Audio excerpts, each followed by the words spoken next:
Welcome to Pragmatic.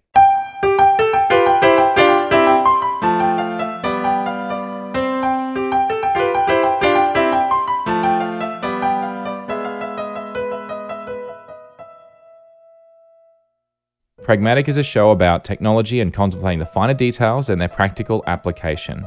By exploring the real-world trade-offs, we dive into how great ideas can be transformed into products and services that impact our lives. Pragmatic is entirely supported by you, our listeners. If you'd like to support us and keep the show ad-free, you can by becoming a premium supporter. Premium support is available via Patreon and through the Apple Podcasts channel subscription. Premium supporters have access to early release, high-quality versions of episodes, as well as bonus materials from all of our shows not available anywhere else. Just visit engineer.network/pragmatic to learn how you can help this show to continue to be made. Thank you. I'm your host, John Chidgey, and today I'm once again joined by my good friend, Vic Hudson. How you doing, Vic? I'm good, John, man. How are you? I am doing fantastic. It's been a while since we caught up, and I'm really grateful you could come on the show again to talk about a topic. I'm not going to mention what it is yet, but thank you for coming back on the show. Appreciate you being here. Always a pleasure, man. Thanks for having me. Oh, good. And before I get stuck into the main topic for this episode, a couple of little points just before we get stuck in. So just refresh my memory. Have you a pair of AirPods Pro? The first generation, yes. Yes. So I too was once an owner of a first generation of AirPods Pro. Uh-oh. And well, yeah, I know. You can get a vibe of where this is going, right? So, you were once an owner. I was once. So here's the thing. So I have a soft spot for my kids, and even when my kids do really stupid things like put their AirPods Pro that they bought out of their birthday money through the washing machine and determine that they are in fact not. They're not. They don't. That's not how you clean them. It's not. It's not a viable choice. What I'm hearing is one of your kids has your AirPods Pro. Yes, excellent powers of deduction. That is exactly what has happened. Hey, I'm a parent too. I knew where it was going as soon as you said one of the kids in wash machine. Yeah, that's it. It's never going to end well. So, in any case, whilst the old AirPods of his are much cleaner, they are also much deader. Mm-hmm. And as a result, he now has my old one. So I invested in a new pair, AirPods Pro 2nd Gen. And I have to say, I've been using them now for a few days, probably only about 4 days now. And yeah, they're nice. I mean, I find them... Pretty good upgrade? I think if I didn't have a good reason to upgrade, I think it was fair not to upgrade. And rumor sites keep saying, oh, there's another one coming out short in the next 6 to 12 months will be a 3rd gen. And it's like, yeah, well, you can say that about any computer product, any technology product, more or less. But the noise cancelling is better than the old ones. It's hard to put your finger on it, but when you've been using them for years, you can tell the difference. Mm-hmm. It just sounds cleaner. I don't know how else to describe it. Cleaner and clearer. Yeah. So, yeah. What about that slight sense of pressure in your ears? Do you ever notice that? I never really had too much of that, to be honest. I find that the ear tips themselves don't...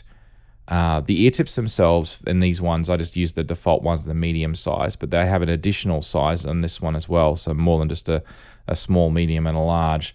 But in any case, to be honest, it's very subtle. I find it pretty subtle too. Like I notice it, but it's not enough to bother me. I do know it gives a lot of people real problems though, but by circumstance, I find myself using transparency mode more than anything. Oh yeah, same. Yeah, absolutely. And this one has the whole adaptive transparency thing, which is supposed to... That would be pretty nice. Yeah, I mean, I've tried it a few times, like on a city street, and it kind of works. But I really needed someone to try and speak to me. And on the street corner, generally, that's something people don't do. They just kind of keep to themselves, which I am fine with. So in any case, the other thing I like about it is that it's got the integrated speaker and the Find My. Mm-hmm. So you can basically find the case as well as the individual AirPods. And when you put it on a charger, it very politely goes ding with a charging noise like an Apple Watch. That's cool. So, yeah. So previously, it was just a little light. You've also got nifty little volume slider by running your finger up and down the stem too, don't you? Yeah, you do. And I've tried it, and it's a bit, I don't know. It's like when you run your finger, you have to slide it up or slide it down, and it works on either side, of course. But it only takes up like one notch. So if you want to go up quite a bit, you got to go and swipe, swipe, swipe, swipe, swipe, swipe. Yeah, and I'm like, it's a bit janky. I don't really like that actually. So Yeah. I think you'd do it in a pinch, but you wouldn't.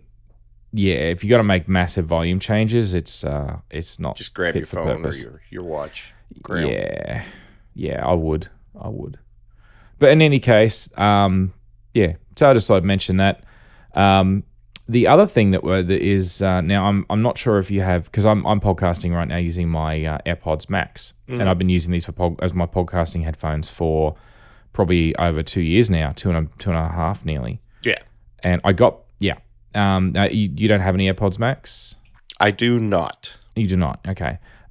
But are you familiar with the detachable ear cups, like the magnetically detachable ear cups on them? Yeah, I do remember seeing that from all the PR and stuff. Yeah.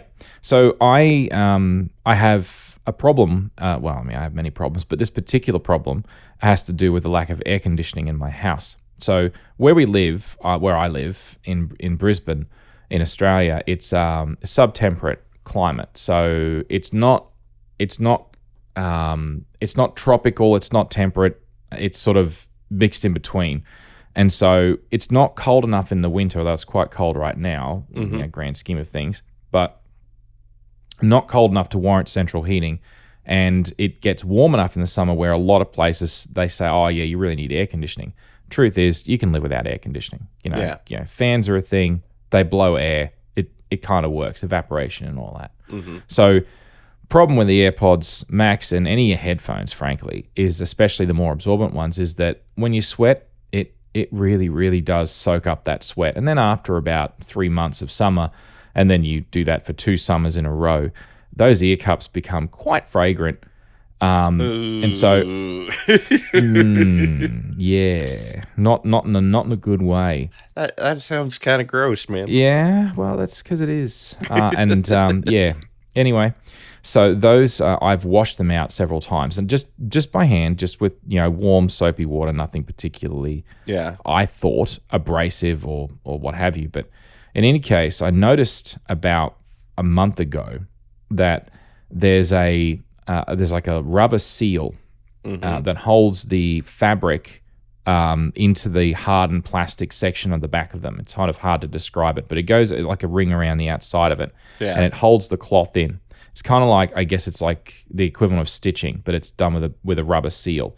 And that seal had started to basically peel off, and then the actual fabric has started to now peel away, and you can actually see the foam, the memory foam inside, around the outside of it.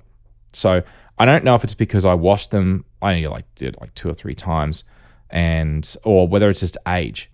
If you've been using them for a couple of years and you give them pretty heavy use, I'd say they're probably just some normal wear going on. The washing might have accelerated it, but yeah, sounds pretty normal. Yeah, so I did the crazy thing, and I don't know, I bought some replacement ones, because you can actually buy the replacement ones. And just because I could, I bought them in a different color. So I've got the blue one, the blue headphones, and originally had blue ear cups. Now, so you stuck with the official Apple ones? You didn't try any experimental third party? Nah, I stuck with the genuine Apple ones.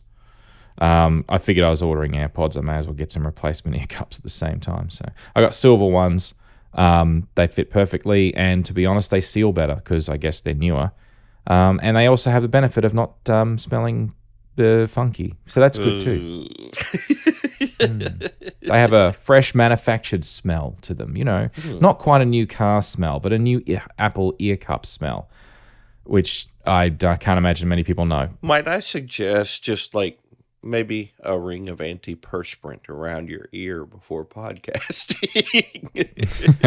In the summertime, yes. So yeah, I think that that may end up becoming a more self-solving problem, which I'll talk about the podcasting booth one day, but probably not today. But in any case, there are plans afoot to address this issue, or at least one of the use cases anyhow. Noted. So there you go. Yes, I should probably. I mean, those. I haven't even thought about whether or not they'd be covered by any kind of warranty, but I could always just try my luck. But I'm pretty sure Apple would tell me where to go. They're not the same company they were. Did you get the Apple Care on them? No, of course not. Hmm. But you never know. Give them a good sob story. Mind you, that was back in the Steve Jobs days. They would probably be more forgiving. Yeah. The Tim Cook days are more like, no. The bean counters have a little more influence these days. Yeah. The bean counters are in control. They are counting them beans. Anyhow, never mind. Or as an accountant once said, we count the beans so that you don't have to. And I'm like, okay. Anyway, I gotta be careful with that. And we feel all the much better for it. my wife's an accountant, so I got to be careful with that one. Yeah, you should be very careful with that. Yeah, I should. Just back away. Back away. All right, moving on. Okay, so that was just a little bit of little topical things to mention anyhow. That's cool. Okay, main topic for this episode. And before I go into this, I have to ask you a question. Did you watch the WWDC keynote? I did. And was there any particular item that was announced towards the latter half that was a bit, was long rumored and of any interest, or just curious? Are we really going to do a whole show about that stupid new Mac Pro?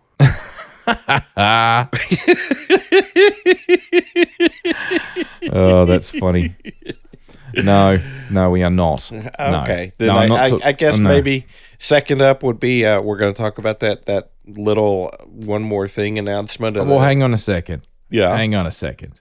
You know what? You just mentioned the Mac Pro, so I'm just going to say it. Okay. Oh boy, here we go. No. Yeah, I know you were joking, but this is serious. Okay. Tell us how you really feel, John. How I feel is how a lot of Mac Pro fans mostly past now. Mm-hmm. I was going to say present is a very dwindling number. We all feel slightly aggrieved by what has been done to the Mac Pro. I feel like it is, were it alive, it would be screaming and drowning. Yeah. And we would try to rescue it if Apple would let us, but they will not. We are forced to look from the shore as it sinks below the surface. Yeah. Unfortunately, I've been listening to Syracuse rake it over the coals for weeks now.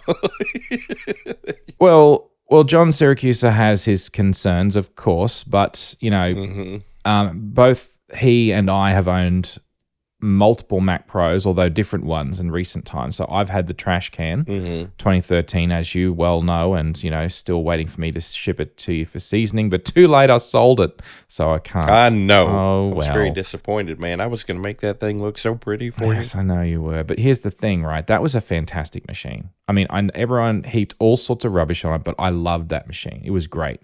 And the only machine I love more is my current one, which is the Mac Studio. But never mind that. I also had a Nehalem, quad-core Nehalem Mac Pro in 2009 model, the cheese grater style. Now, I didn't invest in a 2019 because, well, first of all, I wanted to stay married. And second of all, my kids needed a car, which is how much the damn thing costs. So, hard pass on that one. Well, if you're a careful shopper, you could get the car cheaper. Well, yes, but you can't get a 2019 Mac Pro any cheaper. That's not going to happen. That's what I mean, man. You could get the car cheaper than that Mac Pro was. Well, that is exactly right. So anyway, I looked at that and I'm like, yeah, no. So my problem with what they've done with the Apple Silicon on the Mac Pro, very simply, is that there are all the cards in it that you could put in it. You can actually get in an external interface over Thunderbolt, and if not Thunderbolt, USB-C. So it's like, what is the purpose of the Mac Pro at this point? Well, they've basically made a trash can in a big empty tower. No, but it's worse than a trash can, because at least on my trash can, I could upgrade the memory. I could upgrade the SSD. True. I could upgrade the CPU. If I was really game, you could do it. But in this thing, you can't upgrade the CPU. You get no extra RAM. You get no extra CPU. And admittedly, you can't put a bigger GPU in there. Yeah. You can't do any of that. It's not possible.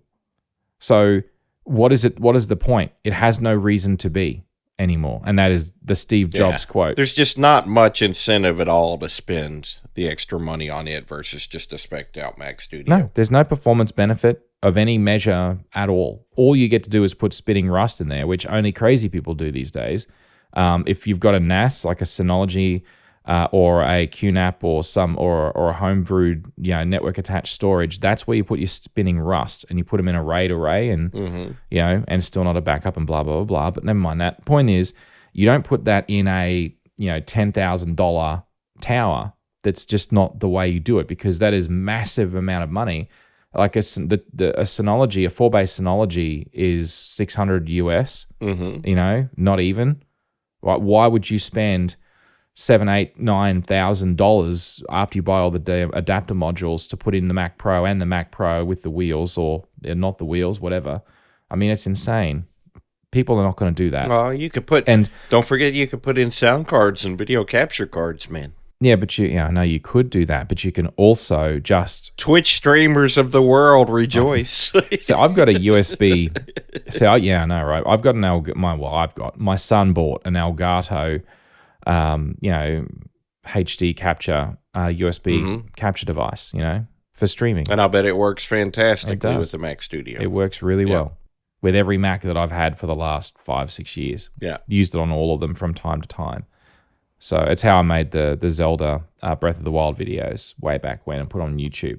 So it's like solutions to all these problems exist. Even fiber channel. So, but what about fiber channel? You can get fiber channel, via a Thunderbolt adapter.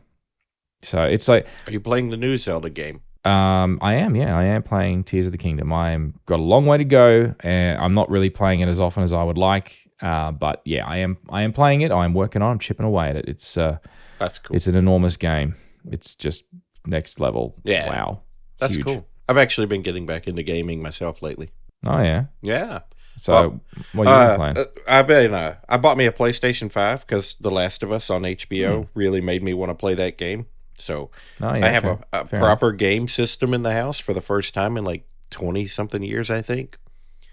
I played... The game is very different from the TV series. Not a lot. Well, the spores and everything, like the whole. Well, there are some significant differences, but the beats of the story, man, they captured pretty good. Yeah, okay, fair enough. Anyway, that's fine. But I played both of those. I had some fun with a Spider-Man game. Oh, yeah. Right now, I'm playing a game called Horizon Zero Dawn, which is kind of in a dystopian future. It's a very big, expansive open world, RPG kind of game. It's a lot of fun. I'm having a lot of fun with it. Cool. Good times. Yeah, no, good times. Yeah, no, I will at some point. I mean, assuming that I don't die first, I'm going to assume that I'm going to finish Tears of the Kingdom at some point in the future. So, basically, at whatever that point is, 6 months, 12 months down the road, whatever. I'm sure I'll talk more about it. But for now, it's a very, very slow moving, gradual slice by slice thing that I do as I get a few spare moments, which is not a lot. That's cool. Anyway. As long as you have fun with it when you do play, man. That's what matters. It's a good distraction, put it that way. Yeah. All right. So back on topic, just quickly rounding out about the whole Mac Pro thing. I genuinely believe that will be the last Mac Pro that ever sells in any volume, and therefore very likely will be the last Mac Pro. It's just, Apple have no interest in doing external GPU support. They've made that abundantly clear. Their entire design direction with Apple Silicon suggested from the first moment the M1 came out. And, the smart people that saw that looked at it and said, yeah, we're done with external GPUs. We're done with discrete GPUs. That's it. Yeah. It'll be on the die, or it will not be in the Apple product. It's that simple. They're done with Intel. They're done with NVIDIA. They're done with AMD. They're done with all of it. They're just going to do it themselves. And power to them. But, just stop pretending that Mac Pro will ever be anything else. Yeah, well, it does come with the benefit that none of those other companies can hold them back anymore. Not that the graphics adapter people really held them back in the past. Mainly that was Intel with the processors. But yeah, it does come. Oh, totally. It does come with some consequence for some of their fans and some of their users. I guess their opinion is you can't make an omelet without breaking a few eggs, but it is kind of sad. Like, I never was in the market for a Mac Pro. I was never the audience for that. But it does make me kind of sad to see, that just the disregard for that audience and those fans. I mean, they're a minority of Mac users. but they're a big spending minority of Mac users, and I felt like they could have used a little more loyalty in return for that. But it Yeah. is what it is, man. Well, I mean, I don't disagree with that. That they are a vocal and a minority that are well, by virtue of the cost of the unit, have to be cashed up in order to buy one. Yeah. But the reality is that, unfortunately, Apple do not care enough about that group. So I feel like the Mac Pro that they released with the Apple Silicon in it is simply going to be like, this is the best we got for now. Maybe they put a better processor in the future, but it will never go back to what it was. I will pose one question though, like with the direction that the Apple Silicon's headed and stuff. I do honestly see a future like maybe this is more of a kind of like a when they redid Final Cut Pro situation, like this particular model is not very interesting and really leaves a lot of people out without a Mac that they feel is truly built for them anymore. But I do think the way they're advancing with the Apple Silicon, I could see a day when, a Mac Pro with the Apple Silicon in it would be just as good as if you could cram a bunch of, video cards and stuff into it. I don't doubt that is a possible outcome, that it will be good enough for certain things. But I think the problem is that Apple is not a gaming company. And well, that's been a problem for a long time. And I don't mean that in a disparaging way. I'm simply saying that, if you look for the outcome is driven by the incentivization and the direction that is set at a management level. And the management level says gaming is not a priority. It has never been a priority at Apple from the beginning at all. It's just not a market they care about. No. Now, you look at NVIDIA and you look at AMD. That is definitely a market that they are interested in. They are absolutely, that is what they are about. And they are about enabling things like and they can be repurposed. That's their bread and butter, man. Yeah. And you look at machine learning stuff and so on. A lot of the drivers that drive NVIDIA and AMD, they are going to push those limits constantly. And those cards are going to get bigger. They're going to get much more powerful, and the rate at which they do it will always exceed Apple's ability to catch up. Not because Apple's ability, that's the wrong word, Apple's desire to keep pace. They have no interest in keeping pace. Well, it's also a question of bandwidth. I mean, like, you're not wrong at all in that, but even if they had the desire to keep pace, AMD and stuff, their jam is the GPU. Yeah. That's their focus. That's all they're concerned with. That's 100% what they do. Totally. Apple's always, they're working on a full system on a chip, so they just don't have the resources to devote just to the GPUs like that. Yeah, and I would suggest that perhaps they could easily have the resources to do that if they wanted to, but they don't want to. And so they just won't. Yeah. So I look at it as being, if you took a snapshot today of the best NVIDIA card, the Apple Silicon equivalent will probably catch up to that in another 3 or 4 years. That's it. And by which time NVIDIA will be another 4 years ahead of Apple. Yeah. So it's like, well, and this is what the gamers are so upset about. Because they're not going to just stop and wait on Apple to catch up. No, obviously not. I mean, I wouldn't. And this is why the gamers are so upset, because they realize the penny drops. Like, okay, I can't put my own graphics card in there. I can't run, well, I was going to say I can't run Windows. Actually, you can. Because I've actually been running Parallels and Windows 11 ARM. So I bought a Windows license for work purposes. And I can tell you that with all the different virtualization and resettering and so on that they're doing between Microsoft and Apple, it actually will run applications that were written for Windows, and like there's no ARM, that they were never ever rewritten for ARM, and they work. That's cool. I would not have believed it. And I looked through I read up on a whole bunch of the articles about how they're doing it, and it's just like, wow, okay, it actually works. It's crazy. So that's pretty cool. Yeah. So there are these games that were written. My wife likes to play them as well. Big Fish games, Sandlot games, whatever. Anyway, they're like 10, 15-year-old games, right? They're just Anyway, I'm not big fans of them, but she loves them. And so I've tested on those and it works on them as well. That's cool. And these games have never known an ARM architecture and it works. So it's crazy. Anyway. All right. So there you go. That's my Mac Pro. That's really cool. Yeah. That's my Mac Pro digression. And I basically blame you, Vic, for bringing that up. But that's fine. It's all good, really. I apologize. My work here is done. I've derailed the show. Oh, no. There's Mission accomplished. More derailing. There's more derailing to come. Don't worry. I'm sure there is. Yeah, you just wait till we get to my definition of augmented reality. But there's just one more thing, Lieutenant. One more thing. And that is, of course, the Apple Vision Pro.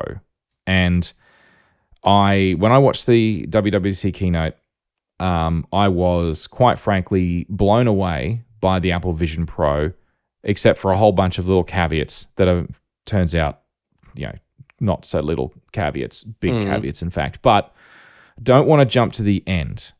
So because this is pragmatic and this is just the way I roll, I wanted to start off with a couple of definitions and talk about like a little bit of the history, not all of the history of virtual reality, augmented reality, mixed reality. I don't want to because the entire history of every single device that's been made, seriously, the show would go for 10 hours. And I'm not making a 10-hour show about every single device ever made. It had pros and cons, blah, blah, blah. No.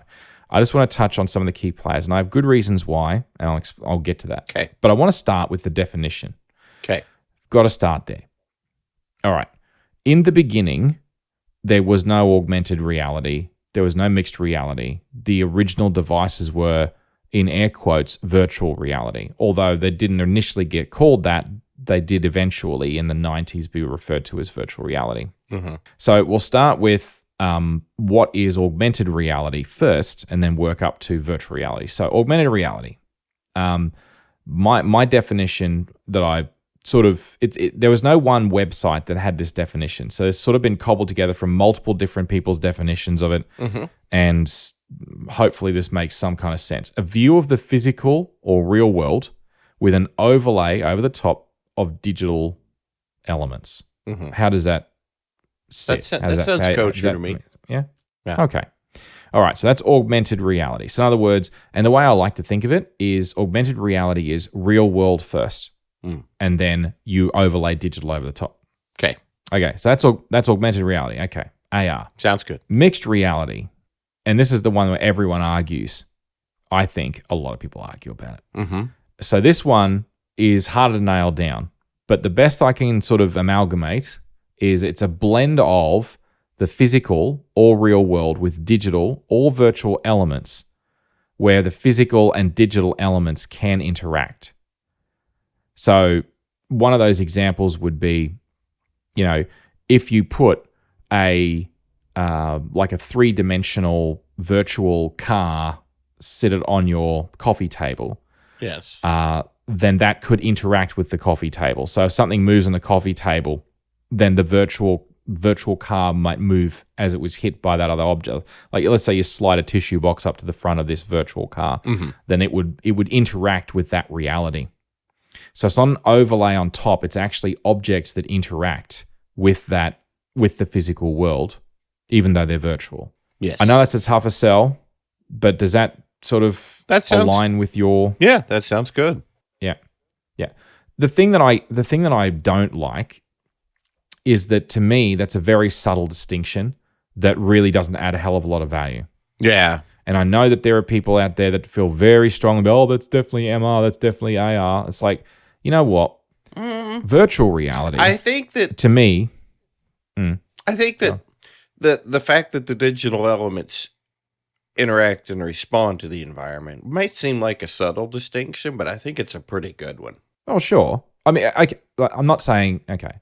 Yeah, it is a distinction, and that is the difference between them. But what I'm saying is that in order to achieve augmented reality, you have to achieve all the same technical feats that you do for mixed reality. So in other words, it's really only a software interaction dilemma. Yeah. It's not a hardware or an ecosystem like dilemma. It's like once you solve one, you've solved both. Yeah. It's just the way you write the software. So to me, it's less of a big deal in my opinion. But mixed reality, I treat it as being, well, still the physical world still is first. So when you design the product, physical world is more important. You're just adding virtual objects to interact with it. Mm-hmm. So kind of similar in that regard. Anyway, virtual reality has been around for the longest time, and the whole idea is, well, it's not attempting to give you a view of the real world. It is completely virtual. It is fully immersive as a completely fully immersive digital environment. Now, it does not have to be like you can overlay over the virtual world and do weird things like it's your room, but the room the virtual reality has you changed the wall color from gray to pink, Right? So technically it's not augmented reality. It's virtual at that point, because you're now fully immersed in something that is not exactly real anymore. Yeah. There's no truly live, genuine pass through of what you see. Mm-hmm. So in any case, so virtual reality for me that was where they went to in the beginning. And it's fascinating. So your virtual world is first and your external world is just completely gone. No interest in it, or very little. Mm-hmm. All right. Okay, so far? Yeah. I have a question. Yeah, I'll go for it. All right. So when my wife gets fed up with my shenanigans and just maybe hits me in the head with one of my cast iron skillets, and I see stars and little birdies flying around my head, aka Tom and Jerry, which category does that fall in? which of those three categories does that fall in? I'm going to put that under reality. Okay. And assault. Okay. In which case you would say, ow. Anyhow. I want to say more than ow. Goodness gracious, that hurt. Please do not do that. Yeah. Words to that effect. Yeah, something just like that. Okay, see? There you go. Okay. All right. All right, excuse me. So, one of the other things, there's two other little things that I want to talk about, because I get horrifically motion sick. Mm-hmm. And I've talked about this many times before. It's not a new thing. And for the longest time, I did not dive into the specifics. I figured it was just lag. Now, lag, of course, makes sense. So if you're being shown a virtual environment, you can't see anything else, just a virtual environment. If I turn my head left, right, up, down, or I move, that environment needs to move in synchronicity with my own body's movements. Mm-hmm. And if it doesn't, and there's too much lag between I make a movement and then the virtual reality environment reacts to that, if that lag is too great, then that is exactly the same thing that triggers motion sickness when I'm on a boat, let's say, or a tilting train or an airplane that's going through a lot of turbulence, is that connection between my head and movement and what my eyes perceive and see, and what that sensor in my head, that sack of fluid in your head that I've forgotten the name off the top of my head, it doesn't all align, which creates disorientation and leads to motion sickness. Mm-hmm. Some people are more hypersensitive to it than others. But there's more to it.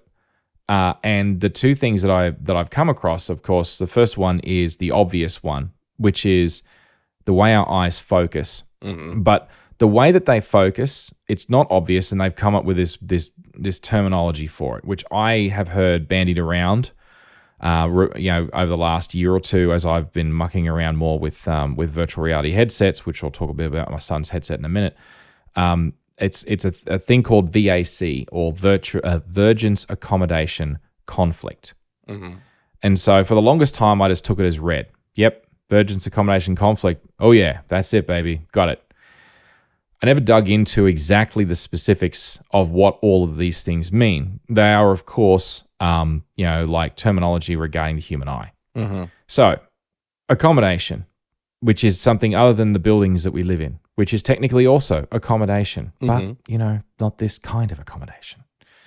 So, accommodation, in the sense of the human eye, or an eye, is the ability of an eye to change focus to view distant objects or close-up objects. Mm-hmm. It's pretty simple. It's the way that the muscles, cilia, and different parts of the eyeball flex and bend in order to change the focal point so that our eyes can actually focus on objects at different distances. So that is accommodation. Yeah. Simple enough. Just a weird name for it. I mean, because like it's not a house, okay? A house accommodation, not whatever. Okay. They had their reasons. It's probably derived from Latin. I don't know. Vergence. Now, vergence makes perfect sense. I'm actually pretty sure vergence is derived from Latin.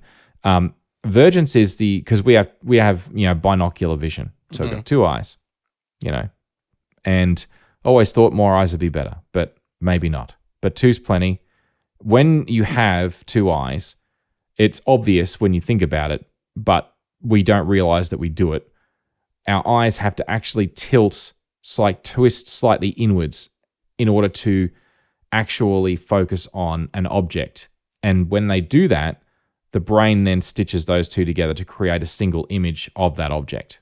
So that's vergence. That's the ability of our eyes to merge those two separate images by subtly moving the eyes slightly inwards towards each other laterally to focus on an object. So that's so far so good, right? Yes. That's vergence. Yep. More commonly referred to with divergence, where those two images diverge, but vergence is where they align and overlap. Mm-hmm.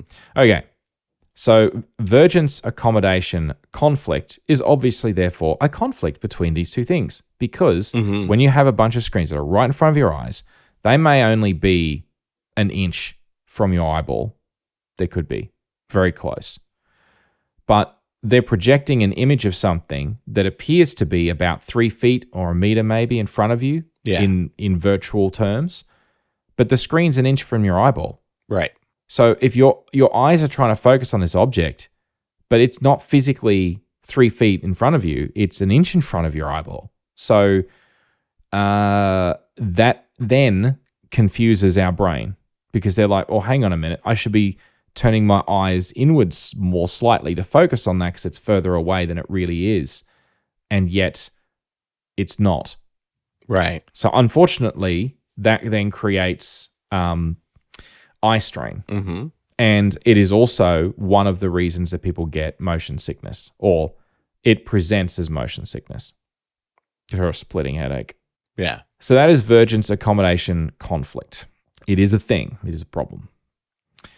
The other one is, it's also obvious when you think about it, but everyone's head is different. Mm-hmm. Some people have small heads, and some people, like me, have a great big head. So that when I went to, for example, when I went on the go-karts years ago, they said, all right, these are all the different helmet sizes. And there were two on the far end of the rack, and all of the other ones, they would not go over my head. Yeah. And I had to go to the biggest sized helmet that they make in order to get it over my fat head. And for the record, I realized that around the scalp, there's very little fat tissue. So yeah, I know it's not fat as in like, I have a big head. So the problem is, It's big problem boned. is that I totally 100%. That's what it is. It's technically and figuratively. Anyway, it doesn't matter. Okay. So this just means that my eyes are going to be a different distance apart. And of course, it also has to do with the shape of the skull and, your nose in the middle and blah, blah, blah. So even having a big head or a small head, you will still have variability, even irrespective of the size of your overall circumference of your head. Your eyes will be different distances apart. And so the problem is that when you are going to create any kind of virtual reality headset or augmented reality headset, you need to ensure that the interpupillary distance is adjusted to suit. Otherwise, you're going to give people a headache. Good headsets, you can adjust them with motors. Some of the cheaper ones, you just do it manually and you just align them yourself. All right. So I just wanted to make sure that IPD was something else that was discussed. There's a few other little terminologies. We'll get to those, but I wanted to get to that before we started. Okay. All right. So far, so good. Yes. Yeah? Yeah. All right. Okay. I want to bound this a little bit. I want to bound it because of the list being so damn long. There are so many headsets, believe me. Oh my God. I was researching this episode, I just did not realize how many headsets have come and gone over the years. And there's lots of them that were announced They were shown to people, and they never actually made it to mass production. Some of them didn't even make it to any production. Yeah. They're only ever prototypes. I'm like, well, don't tell me that that's history because okay.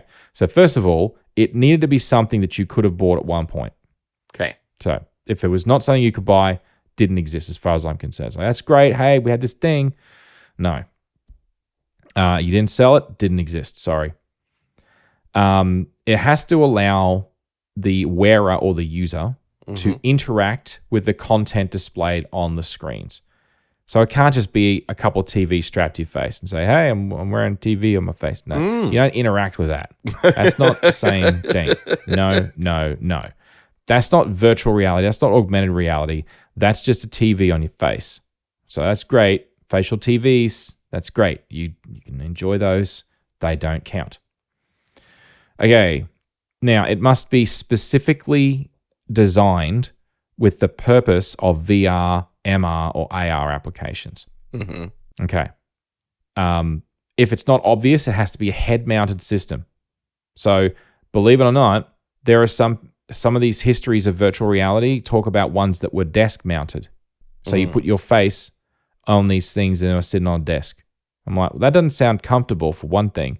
But for another thing... So you're leaning over, staring into a little box like Mr. Spock. A matter of speaking, yeah. It's not really what I want to talk about. That is not, no.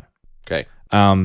Anyway, so the other thing about being specifically designed for VR applications, I'm going to exclude Google Cardboard as an example. Did you come across Google Cardboard at all? I remember hearing about it. Yeah. So just for those that... This was the thing where you could like fold up a piece of cardboard to wedge your phone into.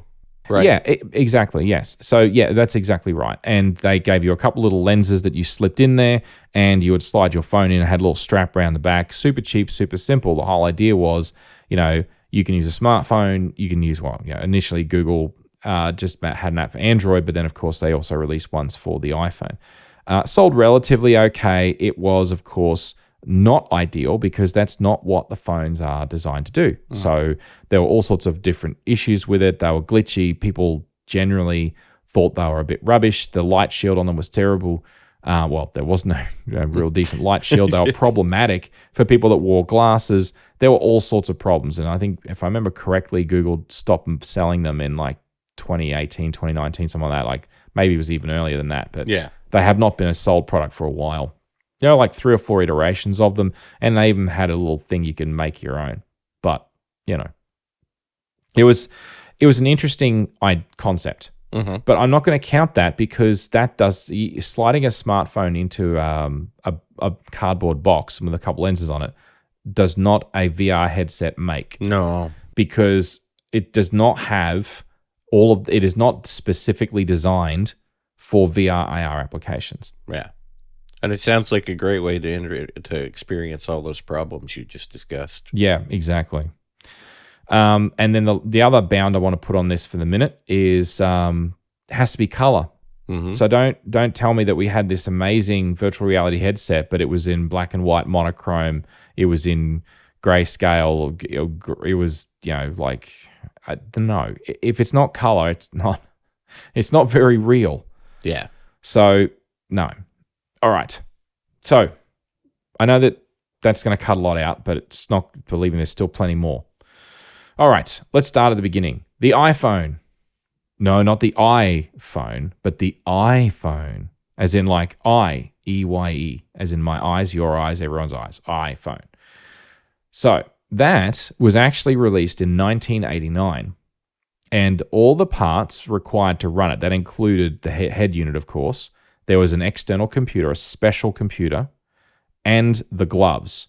And these gloves were like super cool. They looked really uncomfortable, and they also looked like they were some kind of archaic torture device. But, they had fiber optics that ran to each of the fingers, and they used the flexing and the transmissibility and the fiber optics to sense finger positions. So very cool. Very, very cutting edge at the time. That whole lot, to have a functioning thing that could give you 6 frames per second. That's right. 6 frames per second. Frames per second.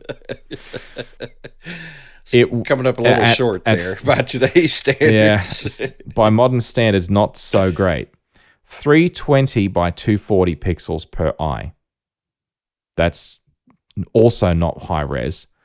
It weighed 5.5 pounds. That's 2.5 kilograms for the headset. Okay. It cost $250,000 US. That's pricey. So that's not something that your average Joe down the street is going to be getting the credit card out for. So that's a hell of a lot of money. Mm-hmm. Unsurprisingly, they didn't really sell many, but you could buy it. It was a product made by a company called VPL Research, and it was the first that was actually able to be bought. All right. Now, I haven't got too much more to say about it because those things were damn heavy. They didn't sell well. Funny that. Imagine. That price tag. Imagine that. I cannot imagine why they didn't sell well. I know, imagine that. So I just want to mention it. It was the first true virtual reality headset. It was terrible. It makes that $3,500 price tag on the Vision Pro sound not so bad. It does, doesn't it? Well, we'll get to that. Okay. Now, I am specifically going to skip the Nintendo Virtual Boy in the mid-90s because there were a whole bunch of interesting legislative reasons that were related to concerns that people had about having head units strapped to people's heads for long periods of time.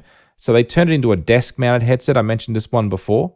Mm-hmm. And it used this effect, the parallax effect, through using a series of oscillating mirrors in order to create the 3D effect. So it wasn't two genuine independent screens in the same fashion.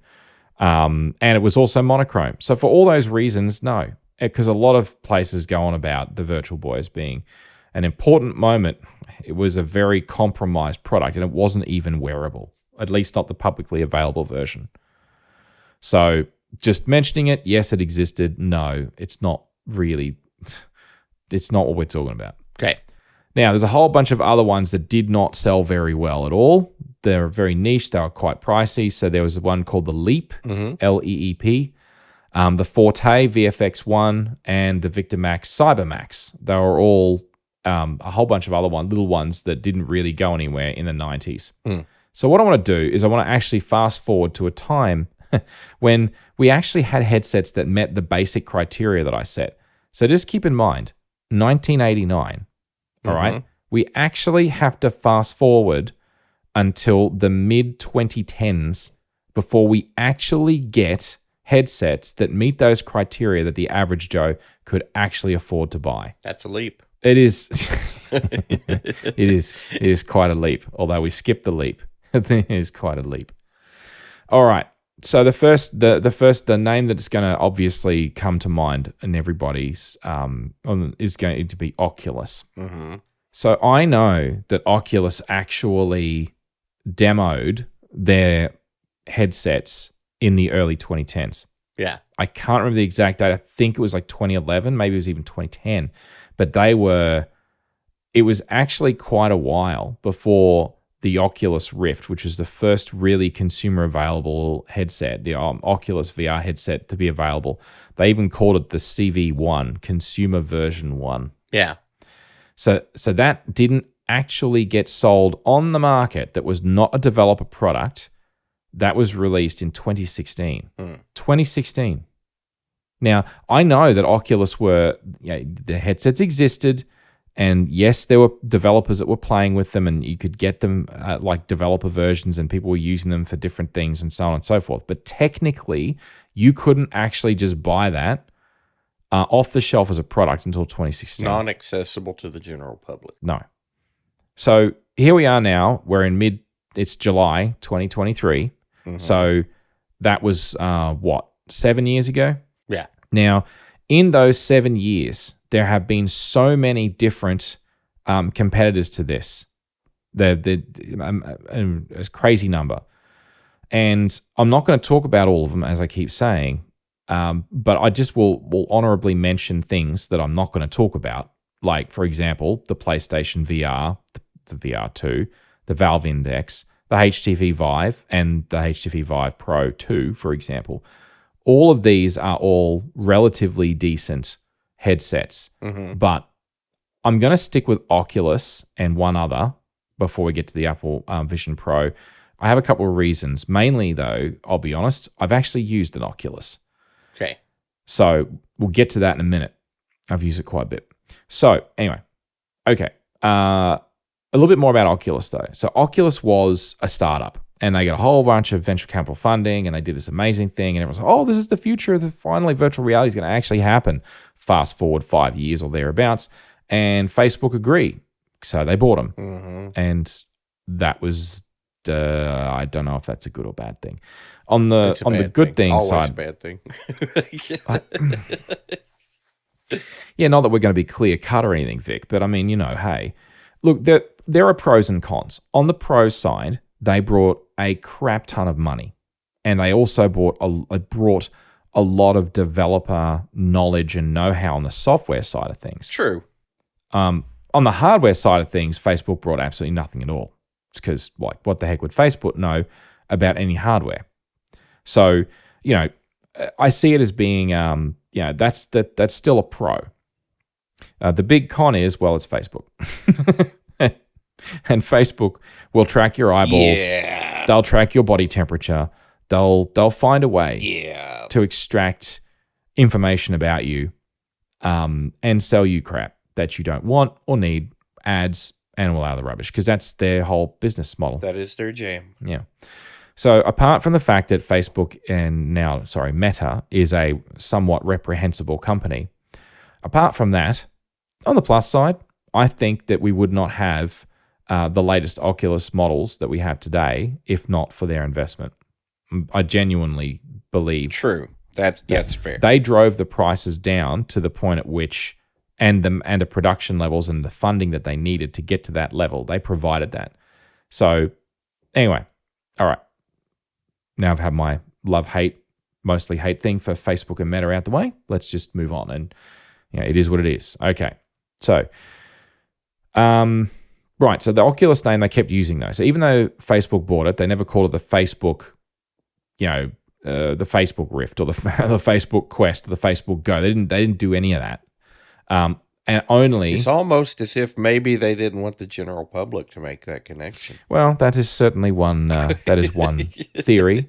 Although, having said that, Facebook is now rebranding itself as Meta, or its properties as Meta, and they did just start referring to the. No longer is it an Oculus Quest; it is now a Meta Quest. Oh, really? Yes. But at least it's not a Facebook Quest, so there is that. There is that. All right. Facebook Quest does not sound good. No. So let's just be clear about what the original Oculus Rift CV1 was. It was a virtual reality headset. That is what it was. It was not augmented reality. It was not mixed reality. It was a virtual reality headset. That was what they were trying to do. Mm-hmm. Okay. So now we're going to do a quick side discussion about a different company that I also never thought would do what they did. Have you ever heard of a company called Microsoft? I think I may have heard a little. Yeah. They've been around a while. Little startup out of Seattle. Yeah. They did a whole bunch of stuff. Not Seattle, actually. Redmond. They're Redmond in Washington. Yeah. In any case. Just this little plucky little upstart. Yeah. They had some questionable business practices in the early days. They've improved a little bit in recent times. They released this product called the HoloLens in the same year, 2016. And when it was released, it was about $5,000 US to buy one. And they released a version 2 in 2019. It's still about $5,600 US for the standard model. And it comes in 3 different models, like standard. Then there's the Trimble XR10 that's integrates with a hard hat. It's got an industrial sort of a bent to one of the models. It's kind of interesting. Now, is that to protect your head when you walk into things? It's meant for industrial use. Okay. And this is the thing, is that Microsoft have never really pitched the HoloLens as a consumer product. People do use it, consumers do use it, and you can buy it and you can use it like that if you want to. But it is not a virtual reality headset. It is an augmented reality headset.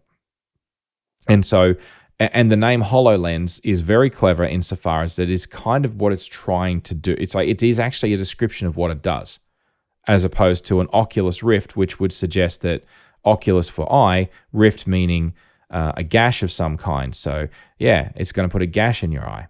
It's not really a good name, but oh well. The HoloLens, on the other hand, it is what it says it is. So it's essentially a semi-transparent, sort of like a bent, curved cover that goes over your eyes and sits as it sits on your head. And it's actually, the information is presented as an overlay on that piece of perspex or glass. That's it. So it's not virtual reality. So virtual reality headsets have essentially got a hard plastic front or a hard, glass or steel front, and that front is completely opaque. You can't see through it. Whereas the HoloLens, you can. So the HoloLens is actually genuine augmented reality. There are video cameras, but I mean, they're not projecting from front to the eyeballs, to the screens. Yeah. We'll talk about that in a minute. We haven't quite got to that point yet, but the HoloLens is genuine augmented reality. Yeah. It's just not possible for it to do a virtual reality where you're fully immersed. No. So it's really... The real world's always there. Exactly. And it's meant... And they pitch it as a real world... they pitch it as a industrial or commercial environment, because what it allows you to do is it allows you to have... Well, because there's no lag with the real world, you're not going to have the motion sickness problems, at least not for that reason. But the problem is that you still have two eyes and you still have to blend that together. It still has a fixed focal length. Therefore, you're still going to have vergence, accommodation, conflict when it comes to the objects that it's displaying in front of you. Yeah. So I'll put a link in the show notes to a video of someone who was giving a demo of the version 2 one, which was released, as I said, in 2019. Yeah. And honestly, to say that it's a bit laggy is being kind. Yeah. The hand tracking, really not the best. And you need to have hand movement in front of the body, like to interact with it as a user. The interface is it's right in front of you. It's I don't know how else to describe it. It's like you literally have to reach out to the interface in front of you and interact with it with your hands. That's what I was going to say. You're doing the thing everybody always imagines where you're like reaching up, swiping things. Yeah, it's Minority Report style. Yeah. For the record, Minority Report is probably bad. But, for ergonomic reasons, it's ergonomically bad. You get into that whole gorilla arm thing. But it looks great. Yeah, that kind of argument. Yeah. Now that you've described this thing, though, and with the hard hat and the industrial, I can definitely see a place for this, like in skyscraper construction and job sites like that. And I bet that would be infinitely useful. I've done a lot of work in my career in construction and on construction sites, and I absolutely get it. And that's why having a price tag that high is something that market could bear and would bear. So, I think it's a fascinating product. I really do. It's just, I'm not entirely sure how big the market is. And I'm not entirely sure if that's, as a product, technologically is good enough to inspire people to want to use it. Right. Because the lag in there and the tracking is just not quite there. So maybe there'll be future models that are better. In any case, that's the HoloLens. Okay, so that's augmented reality. Okay. So you've got augmented reality in the HoloLens, and you've got virtual reality in the Oculus. So, of course, you got the Rift. Then in 2019, you had the Rift S. I'm going to skip the Oculus Go around about that time frame, mainly because it was a stripped-down version. It only supported 3 degrees of freedom instead of the generally accepted required 6, so the whole XYZ forward back kind of thing, monitor movement and such. And I want to jump to the Quest. And the reason I want to jump to the Quest is because it is not only the most well-known, it is the most popular of all the Oculus headsets in history. And for good reason, because it is, more affordable and it is quite performant.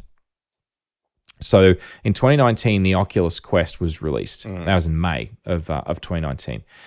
And it supported the full 6 degrees of freedom. And now your panels are like the panels are 1440 by 1600. They're OLED panels. Yeah. And I'm going to start talking about another terminology that they use in virtual reality headsets is pixels per degree, which makes sense if you look at your degree of view, and then the number of pixels across that degree of view is kind of the equivalent of pixels per inch, PPI on a computer display. Mm-hmm. So 14, obviously the bigger the number, the better, because the smaller the number of pixels per degree, the more grainy it's going to look. No different to any monitor. It's just that the difference between a monitor is that, of course, it's a variable distance away, whereas these are quite close and more or less the same distance for every user. Yeah. It's not adjustable. Okay, 14 pixels per degree, which, is what it is. It's a number. Now, this particular headset, it only weighs 571 grams, which is really quite light. I'm sorry I didn't do a conversion to ounces for You're you, good. but I speak grams. yeah. Oh, very good. Of course, Chef Vic. So that's really not that heavy in the grand scheme of things. No. Now, when it was released, and this is the thing that a lot of people, I think, that have used VR headsets realize, is that hand tracking is the exception, or rather has been the exception. Most of these VR headsets, in order to interact with them, because you got to think about it, you put this thing on your head, on your face, how do you actually work the interface? I mean, it's not like you can touch it with your fingers. Yeah. So you have to interact with it somehow. So, there's no mouse, there's no keyboard, there's no pointing device. So what do? With your hands, you hold these handheld controllers, and it's basically you hold on to them like an old joystick style, and your thumbs sit on usually a round or square set of pads above that, and there's a bunch of buttons or little joysticks on each of them for your thumbs, and sometimes you've got button triggers for your fingers that are around the part your hand is grasping. The grip. The grip. Thank you. It's theater for the mind. I'm doing my best. But the whole idea is that these things, what they do, so for example, in the Oculus Quest, when you hold those, they'll have, what you'll see in the headset is it knows the orientation of these because they've got gyroscopes in them. And so it'll project out a line forwards. And then you actually point with that line at the thing you want to select, and you can select it by pushing a button on the actual controller. So it's kind of cool. You can do a little pretend sword fight with each of these little little laser lines. The two controls. Lightsaber show. Well, I mean, you could. Yeah, exactly. I mean, you could do that if you're childish like me. In any case, yes, it works. Yes. How many times have you done this? What on the no comment. All right. So, but those use controllers, and the reason they use controllers is because the controllers are incredibly precise. They are very, very accurate. They're very consistent. So, in any case, that's been something that has been in. I would say those are a pretty good tech marvel in themselves. Accelerometers, gyroscopes, all kinds of good things. And a lot of that stuff was evolved and refined as a result of the smartphone revolution. So, yet another thing that's been leveraged from that. So they're used in so many things now, right? In smartwatches, phones, even AirPods. Yep. I'm pretty sure I've got actually, do AirPods have them? I think they might. Anyway, it doesn't matter. I don't think they have a gyroscope, but I think they do have the accelerometer. Yes, that's the accelerometer. No, actually, I bet they do have a gyroscope. Well, they have for that whole spatial audio thing. It's possible with the head tracking. I think you're right about the accelerometers, because there's something that met the tapping on the original AirPods, which I also miss in AirPods Pro for the record. But anyway, all right, let's staying focused. Okay. So the hand tracking originally was released as a beta feature on the Oculus Quest, and it was horrifically bad. However, in October of 2022, now I know I'm jumping around in time a little bit here, but there's a reason. There was a version of the hand tracking software update that was applied to all of the Oculus Quests. So all the Oculus Quests have got forward-facing cameras. Now, these cameras are very rudimentary. but they are enough to pick up your hands so long as your hands are far enough forwards. Mm-hmm. So version 2.1 of the hand tracking software is significantly better. So you can actually do hand tracking for a bunch of interactions where previously you had to use the controllers. Now, I had a look at the comparative demo. So there's a couple of people on YouTube that have done this demo of the old version of hand tracking and the new. And the biggest problem with the old version of the hand tracking software was it would lose track of where your hands were. So because the field of view is not so great, the cameras aren't so great. That's a big problem for hand tracking. Yeah, it is. Yes. So anyhow, so the hand tracking has now been released and it works relatively well, even on the 2019 Oculus, despite the fact the software was released as an upgrade over 3 years later. Yeah. All right. So just back quickly to the cameras on the front of the Oculus. There are 4 cameras and they're grayscale cameras for pass-through. So they don't pass through color. They are there so that you don't bump into things. If you get too close to a wall, too close to a piece of furniture, it will break through and you'll see it break through as you're trying to play and it'll be like, oh, oops. And that's what's supposed to happen. Of course, for me, I will admit I have accidentally punched the wall. Oh. It's not. Did you make a hole? It's not a good feeling. I did not. That's good. I did, however, make my knuckle bleed. But then again, I'm on blood thinners, so it doesn't take much of an impact for me to bleed. So there's that. But never mind. And the good news is, the most important thing is, the controller wasn't damaged. So my son forgave me. That's good. Thank you, Al. That's cool. Okay. So now we're going to talk about the one that I have spent more time than I should have playing with, and that is my son's. And this is one of the great things about having a son who has now got disposable income and is also a bit of a geek. He's helping bring good tech into the house. He sure is. And I love him for it. So thanks, Al. Thanks, big man. So, yes, I should probably get him on the show at some point. Maybe I will, but we'll see. Oculus, but now renamed Meta Quest 2. So his is still one of the very early production models. It does have a few issues because it's an early production model, but I don't want to go into it. But in any case, so the Oculus Quest 2. That was released in October of 2020. So that was the beginning of the fun year. But never mind. So the end of the fun, towards the end of the fun year, but there were still other fun years in there. But anyway, go they kind of went on and on. It kind of dragged on a bit. Anywho, all right.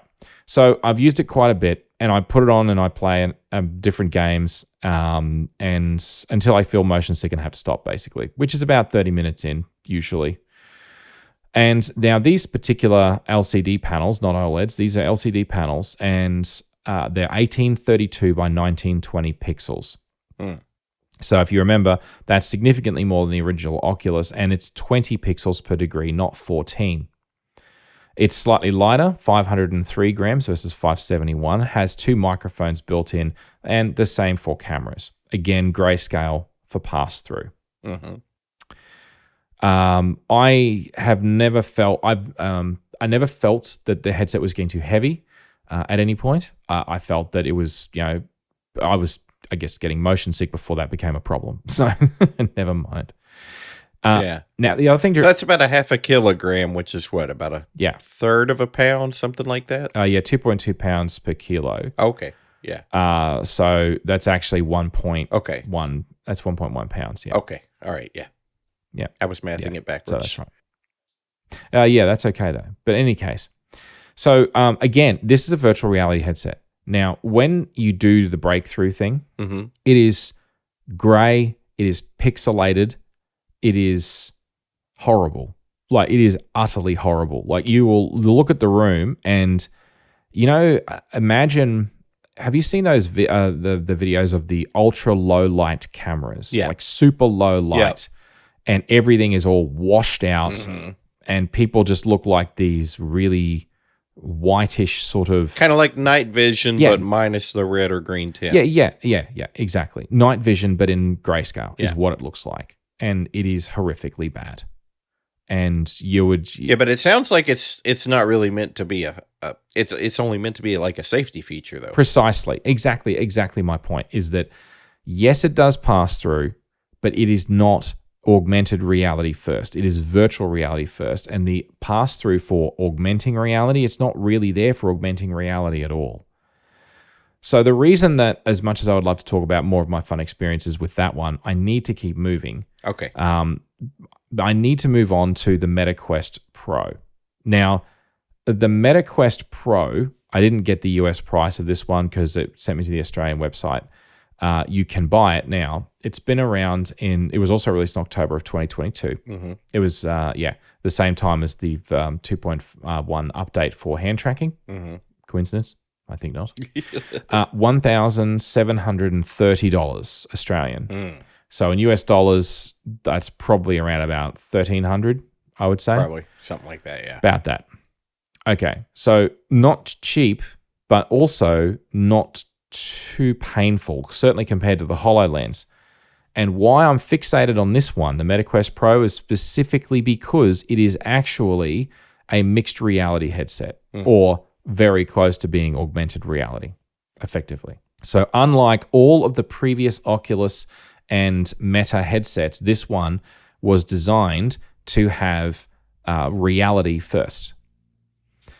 So this one is slightly heavier. It's 722 grams. Mm-hmm. There are 3 front-facing cameras, 2 side cameras, and 3 microphones. They also improved the hand controls on this one, apart from being a different color. These ones are black, but they have haptic feedback and significantly improved tracking. The thing comes with a 256 gig solid-state drive on it for storing games and different stuff. Which I need to circle back on this in a minute, but I'll keep going. 1800 by 1920 pixels per screen. Mm-hmm. Very minimal aberration issues, very good clarity. Again, LCD panels, but these are now 22 pixels per degree. So we're getting up there with 120 hertz refresh rate. So that's starting to get pretty decent. And you have, if you've got glasses like I do, you can use it with glasses. Yay for me. Nice. And yeah. Now, with my sons, you can use it with glasses as well, but you need a special spacer in order to fit it, and the light shield on it as well. So there's like a spacer that goes between the headset and the light shield, and it just holds it out further from your eyes. It does work. But this one is slightly better because there's like a built-in adjustment dial and everything, and it's really quite cool. So yeah, very well thought out. So it does the things you would expect: eye tracking, face tracking, mouth tracking. So a lot of that stuff are very, very cool. Uses pancake lenses, of course, which is, kind of like the best kind of lenses you should be using in these headsets these days. Mm-hmm. But the thing to remember though is that it does actually have full color cameras for that reality pass, for the real world pass through. Nice. However, they are not high dynamic range. Oh. And according to one of the reviews that I read, it feels very much like a webcam, back in the bad old days.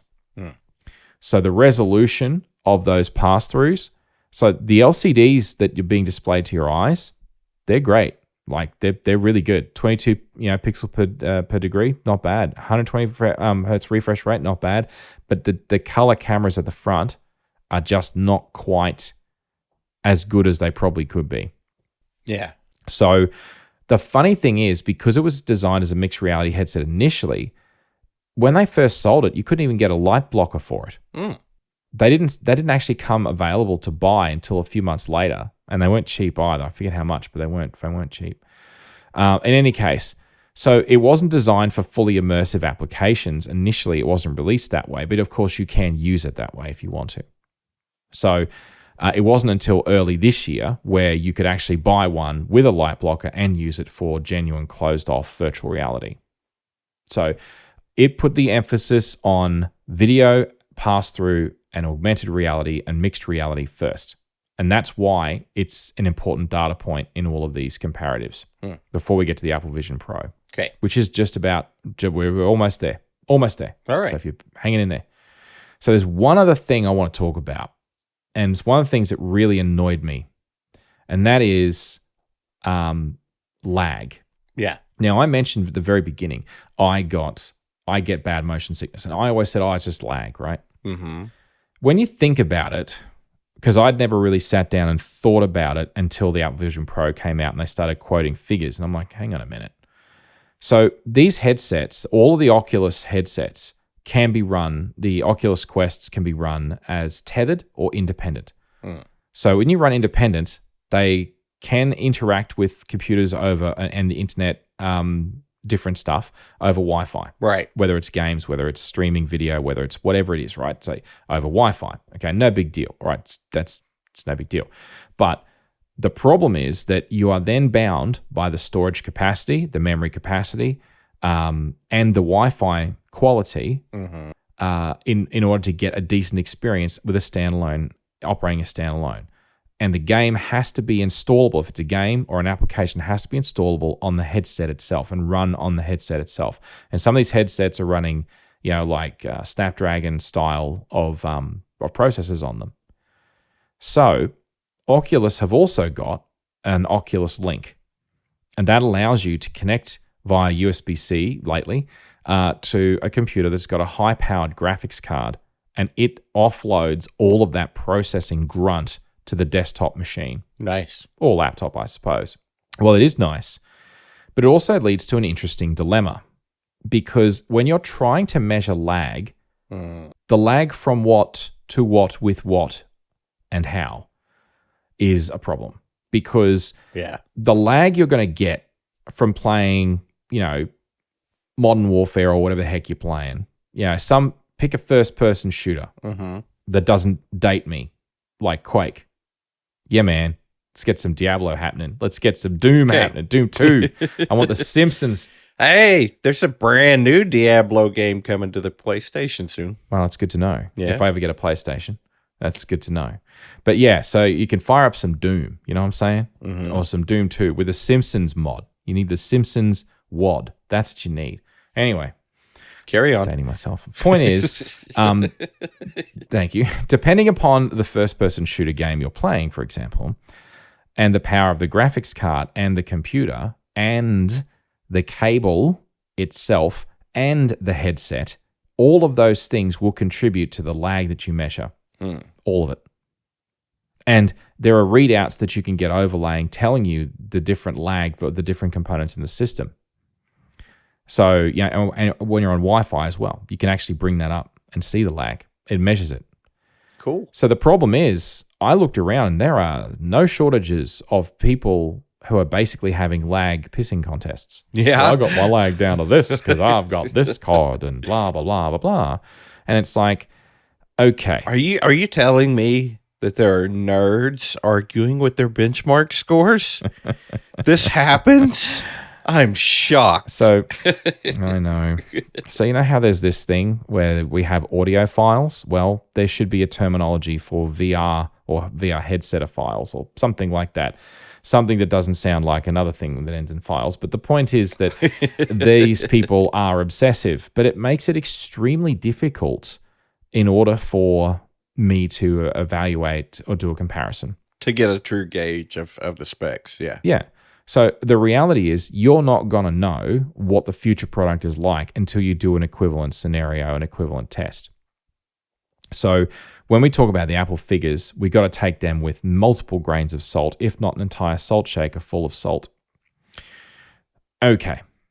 So where we're at is the best I could find with my son's Oculus Quest 2, about 60 milliseconds tethered. That, and he's got a pretty high performance graphics card because of course he does. Yes. And that made me motion sick.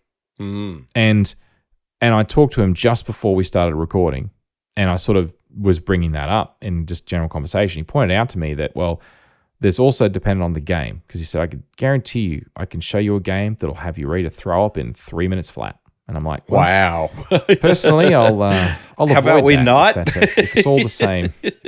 Yeah. If it's all the same to you, son, I shall pass on that. Anyhow. All right.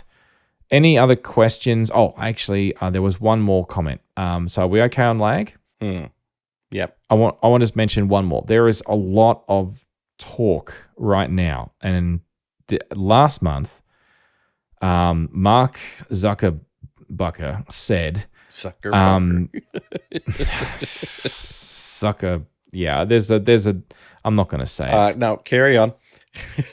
Anyway, so Marky Mark and the Not So Funky Bunch did a thing where they said, "Hey, this is the Meta Quest 3. It's going to cost $829 US. It's going to be available later this year, late 2023, and it is going to be amazing." And they did a demo, and the little demo was amazing. Anyway, supposedly better in lots of ways. That's it. That's all we know. There's no specs, no nothing. So there's just a lot of hype. And I'm like, well, if it's not real, I'm not talking about it. This is pragmatic. Well, they had to announce something, man. Apple did one more thing. That's exactly right. Funnily enough, announced the same week. Oh, wow. Is there a coincidence? So imagine that. So we're leaving that alone. And I'm sure that it'll be great, but I can't talk about it because there's no details. All right. So we have now reached the point where we can talk about the Apple Vision Pro. And excellent. All right. So we in watching the keynote, the thing that struck me first of all is that this is essentially an augmented reality headset. Is reality pass-through is what is intended to do first and foremost. It is not. You can use it for virtual reality. Yeah. But it is an AR first headset. So in many ways, it is essentially, unlike a HoloLens, it can be fully immersive, but hence why I was most interested in the Meta Quest Pro, because that particular one was a mixed reality headset, which is more, but it could also be used as virtual reality. So therefore, I see that as the closest equivalent to the Apple Vision Pro. Yeah. All right. So this particular product is going to use an M2 chip, so the same one I got on my MacBook Air. Yeah. It's going to have a new chip that they're calling the R1. I presume R for Reality 1, presumably. And that's going to be for processing all the sensor inputs and the camera information. Right. Which makes sense because, and it's probably an application-specific integrated circuit whose job is to do nothing but that. Right. To offload the chip and the GPUs and the neural engine and all of the CPU cores on the M2 to leave them for managing the operating system, which makes sense. That's what I would have expected them to do. Yes. There's a lot, by the way, of cameras. There's 12 cameras on this thing. 12. I couldn't believe it when they said there were 12. Like, the Oculus, they got 4 or 5. 12? My God. They don't muck about. All right. 6 microphones, because of course, Yes. And of course, they have 5 other sensors. And those sensors include things like a LiDAR sensor, and there's true depth cameras as well, which they count as sensors, not cameras, I think. Yeah. It's hard to tell from the detail of the review in any of the specs on the site because some of it's got detail and interesting dimensions. Now, the next part I want. Basically, this thing's more self-aware than a cat. Yeah. You haven't met my cats, but yeah, that's accurate. Anyway. I have cats of my own. They're special. All right. So according to supply chain rumor information and such, and lining up panels that are believed to be from the suppliers for this product, and lining that up with what Apple has said, because Apple's official spec is 23 million pixels across both of the displays. So that's a lot of pixels. That is a lot of pixels. So that's roughly equivalent. And this is the problem is that these sites, because we don't know the distance exactly and the optics that they're using, we can't actually calculate an accurate pixel per degree. We need the physical product to figure that out. Yeah. So having all the pieces, you got to put them together into the sandwich and put it on, and actually measure the distance from the eyeball to actually know that. Mm-hmm. So the best you can do is guesstimate a pixels per inch for an equivalent display. Right. So it works out to 3,400 pixels per inch. Nice. Now, all of that is to say, all of that is to say that they are simply very, very small pixels because they'd need to be. Yeah. So they're estimating about 3,800 by 3,000 pixels per screen, micro LED, micro OLED, I should say. Yeah. Again, that's rumored. 90 hertz refresh rate, maybe 96, depending upon. There's a couple of sites saying 96. You can go up to 96 for watching 24 frame per second movies. Yeah. So I'm like, okay, sure. In any case. Because that's a number that scales evenly. Yes, exactly. Yeah. But in any case, not 120 like the MetaQuest Pro, but the resolution is far better. Yeah. So I believe that those numbers roughly are close, but again, you're not going to really know until we really pull this thing apart. In any case, very high res. That's enough about the LCDs. Let's talk about the audio. Okay. So based on what I've read to date and have listened to from people that wore this thing, it sounds like the audio that's built into the head strap is using some form of bone conduction. Mm-hmm. The reason I say that is because most of the people that were there said that you could not hear the audio that was the other people that were wearing the headsets could hear, even though they were standing right next to them. Yeah. So either the audio is so tight that there's no bleed, like I doubt it, or it's bone conduction. That's hard to imagine without any kind of ear cups. Yeah, exactly. Or yeah, buds. exactly. So in any case, that's fine. They call it, more spatial audio. That's great.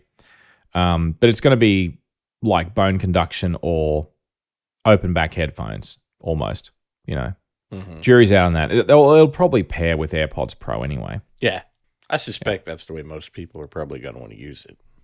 That's how I would want to use it if I were going to get one. Yeah, exactly. Because then you can also have noise canceling on if you want.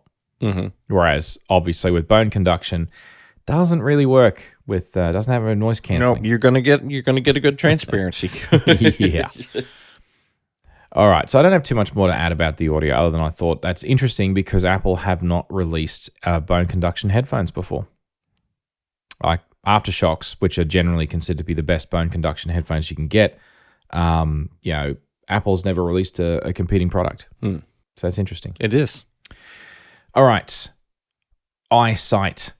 Because of course, right? Mm-hmm. The idea is that this part of it is the front of the display. Unlike an Oculus, it actually is a screen. Mm-hmm. And this is it melted my brain the first time I saw it because I thought two things. One, why on earth would you bother to do that? It's because Apple. Yeah, I know. and then the other thing I thought is, how the heck are you going to make that actually convincing? So what this is it is a curved display that projects an image, a simulated image of your eyes and the space around your eyes, as though you're looking through someone that had a pair of like ski goggles on, and you could see through to what their eyes were doing. This is trying to create that effect, but by projecting that onto a display. And it's a lenticular display, to be clear. It's effectively a 3D display technology. But the problem with lenticular displays has always been the problem with so-called glasses-free 3D. Yeah. The resolution is not necessarily the best, and certain viewing angles, it doesn't look the best either. Yeah. So, and it's curved. Yeah. And I've never heard of a curved lenticular display before. As far as I'm aware, this may well be the world's first curved lenticular display for all we know. Based on my research, I couldn't find anyone that actually makes curved lenticular displays other than those who are reportedly supplying for Apple. Yeah. For this product. So We're not going to really know how good that looks until the hardware gets out in the real world. But in those demo videos in WWDC, when you look straight on, it's almost convincing. When I saw it in the demo, I thought my first thought, and still think, is that's an outstanding bit of UI and UX to try and like give you a connection to the people that might be trying to interact with you outside while you're using this thing. But also, man, those eyes look kind of creepy. Yeah, they do. They do look very creepy. So when people turn their head even slightly, it breaks the illusion. Yeah. And you can't get away from the fact that the distance from the actual surface of your cheek to the actual surface of the screen is non-zero. It's gonna look a bit weird. Yeah. But if you're looking straight at somebody, then it will probably be passable. Yeah. But you know what? I honestly think they have tried to do. I think that's a bridge too. Like, it's not a bridge too far. They've bitten off more they can chew. That's the analogy I was looking for. Well, it's their first attempt at it, so presumably they'll continue to refine it, and I suspect it'll get better as we get into later generations of this thing. Well, I guess what I'm trying to get at is that lenticular displays have always been hit and miss. Yeah. Like Fuji made the FinePix Real 3D and 3D frame. They made a lenticular display back in like 2011, 2012. Yeah. And it never sold well. It was extremely expensive. And this thing was flat, of course, and wasn't curved. It was extremely expensive. And there were certain viewing angles and certain photos. So if you didn't take the photo at quite the right zoom level depth and into the distance, stereoscopic distance between the two cameras, if you didn't get it just right at certain angles, you would look at it and just wouldn't even look like a photo. You wouldn't even know what the heck it was. Yeah. It's like the technology has always been theoretically okay, but in reality, it overpromises and underdelivers. Maybe put it that way. It's just not there yet. But you know what? Maybe they've solved these problems. Well, I think my feeling is that if there's hardly anyone that makes these things, and it's been around as technology for a while, but no one's ever really made it work that well, have they just shot themselves by trying to do something that, whilst I think it's well-intentioned and I think that it's a good thing, and if they can pull it off, I think the technology is just not there to do it. So we'll see how that goes. In any case, I like the intention. Like, yeah, you still have a connection with that person. Okay. Yeah. Great. All right. Anything else on the eyesight? No? No. There's not much to add, really, because I mean, it's clearly simulated, because when you got this thing on your eyes, there's not going to be enough illumination to show you what your eyes are actually doing. Right. It's going to be eye tracking, face muscle tracking, and it's just going to be in a digital approximation of what, and the skin color is another one. I just kept thinking to myself, it's got to be pre-recorded because it scans your face. It knows your skin tone. So it's like, let's say I've gone out for, working in the coal mine out the backyard, as I do, and I can come back with, I've got coal dust all over my face, and I put on the Vision Pro, and it's like, hey, look. You don't think John's the eyesight's going to show the coal dust? They're perfectly clean. No, they're perfectly clean. I'm like, wow. Mind you, if I was that dirty with coal dust, I probably wouldn't dare put this thing on for that amount of money. I'd be like, no, I got to That's a fair disinfect point. my face before I put it on. That's a fair point. Yes. Yeah. All right. Moving on. So this thing has a digital crown because, hey, my AirPods Max have got a digital crown. So is my Apple Watch, and now so too will the Vision Pro. Because, hey, digital crown, just a dial you turn. That's it. Anyway. So you turn that to adjust your immersion level. I thought that was a great idea. That is so cool. You can go from full VR and you turn the dial and you go full pass through. It's like, that's pretty cool. That is cool. It is cool. There's a button you can take photos and videos. Of course, 3D photos and videos. And honestly, I look at this product as being, why the hell would you put this on your face to take a video or a photo? It's not, it's like, I know why they've done it. Yeah. It's like, here, you got it all in one device. But let's be honest, if you think you look stupid holding an iPad up to take a photo at an event, just think how stupid you'll look putting one of these things on to take a photo of an event. Yeah, you don't want to be the guy wearing this thing around at a family function. Well, yeah, family function, office, like any serious moving around. Like they played it. You could take it to your kids' sporting events. Oh, yeah, that'll go down real well. Irrespective of the social stigma of it, I just can't get past this one problem. And the problem is that it's not the best device for taking a photo. It's not the best device for taking video. Mm-hmm. It just isn't. Right. Now, you can argue that smartphones aren't either. You know, like my Nikon Z6 II will absolutely trump any photo my smartphone can take, and video as well. Mm. But having said that, I would say the smartphone is still the better 3D, the better photo, camera and better video camera on the basis that it's almost always in your pocket. Right. Whereas my Nikon's sitting on the floor right now, and if I walk out to go to the shops, well, I might just not take it with me because why would I? Right. In fact, going around a shopping mall with a camera like that, zooming around, taking photos of people, is likely to attract attention, and not the good kind. Yes. So, yeah. So smartphone and building in, like the ability to take 3D photos and video on a smartphone is the obvious next step. It really and is. I suspect. Because then you could just, yeah, you could generate an enormous amount of great 3D photo and video content to view on this thing at a later time. Yeah, and that's why I think it's almost a guarantee that the next iPhone or the one after that will have the ability to do this. They'll have cameras set apart far enough. The phones are big enough now. You can do that and build it in. How far apart do they need to be? Are we talking like 75 mil, something like that? I think. So that's what, 7.5 centimeters. So we're talking about a camera bump at each end of the phone, maybe. Yeah. Basically, yeah. Yeah. So, I mean, it's absolutely doable. Yeah, it is. 77, wide into ocular spacing, 77 millimeters. But you can get narrower than that. And this is the problem as well with 3D photography, right? Because if you take it at a distance that is different based on the individual, then that can create problems with vergence when you then display it and play it back. But let's not go there.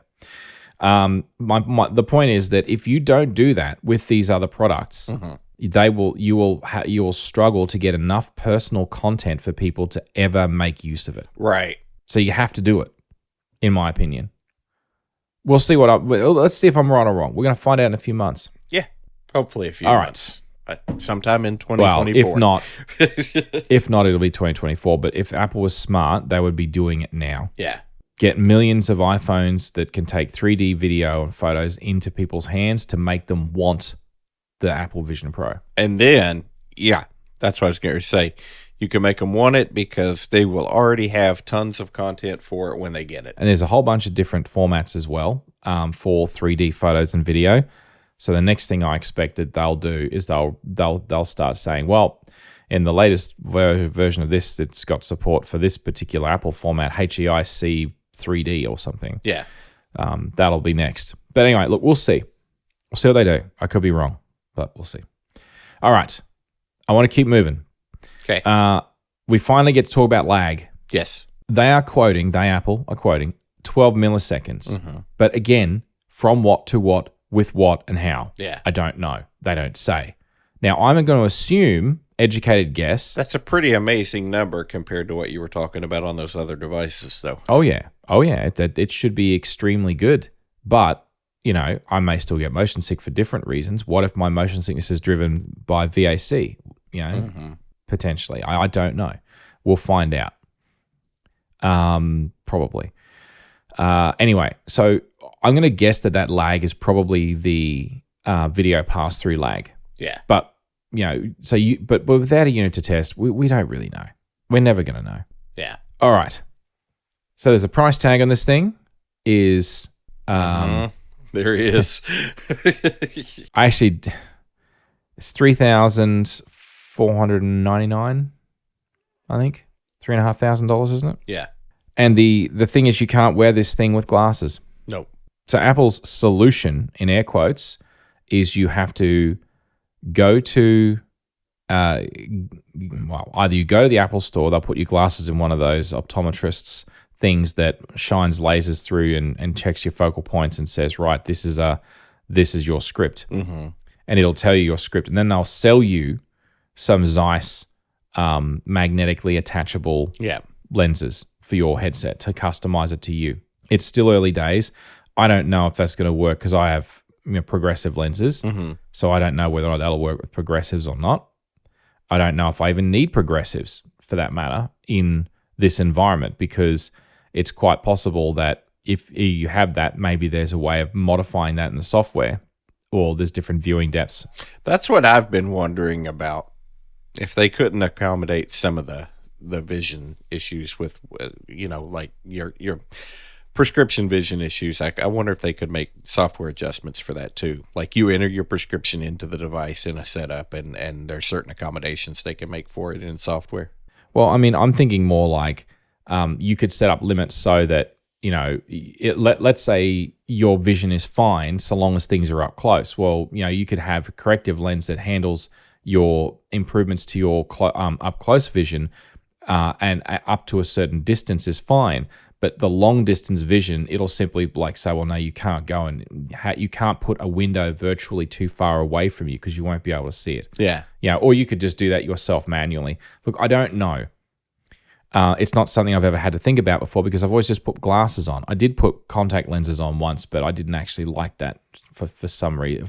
That's right. It was because I was on progressives by that point, because I've been on progressives now for like 3 or 4 years. Yeah. So when my son got his Oculus Quest 2, when he did do that, I was on.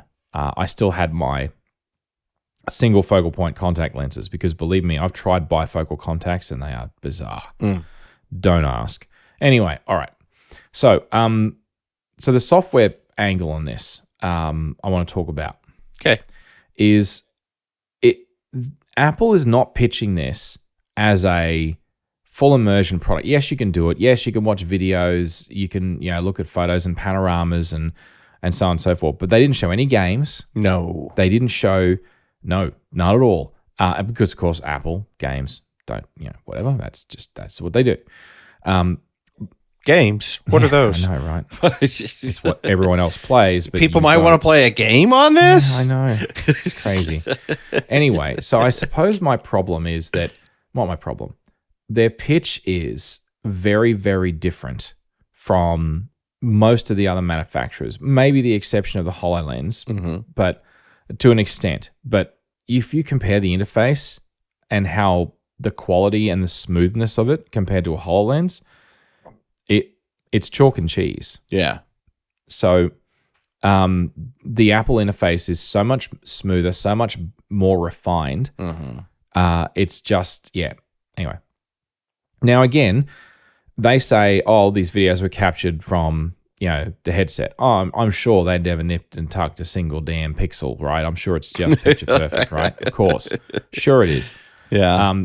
And the Meta Quest stuff that I've used is the real world usage.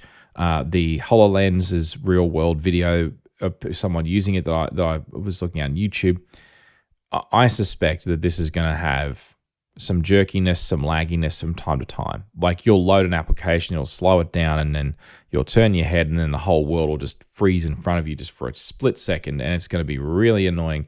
And that is just, I think that is inevitable. I could be wrong, but I don't think so. I think we're gonna find the edges of this, the limits. We're gonna find them. Yeah. But for the moment, all we have to go by is what they've shown us. Right. And it looks very much like they want to bring in all the applications that we're used to having on all their other platforms just done, and they're calling it spatial computing. Please. Anyway, I know they really like spatial these days. They didn't have to give it a name, but yes, they did because they're Apple. My God. It's just a different interface, and it is the click wheel really that transformative? Honestly, I didn't think it was that great. And touch interfaces worked just fine beforehand. I used them for years with a stylus and with my fingernail. Yes, multi-touch was better. That's true, but it was not something that they really, they didn't invent multi-touch either, but never mind. Okay, doesn't matter. Let's not split hairs over it.